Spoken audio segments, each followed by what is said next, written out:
informed during our conference with her. To 133 countries, and we're preparing to ship. Tomorrow marks 100 days since WHO was notified of the first cases of pneumonia with unknown cause from China. It's incredible to reflect on how dramatically the world has changed in such a short period of time.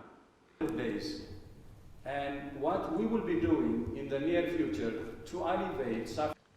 We convened the Emergency Committee on the 22nd of January, and again a week later, after the first cases of human-to-human transmission were reported outside China, and declared a public health emergency of international concern, our highest level of alarm.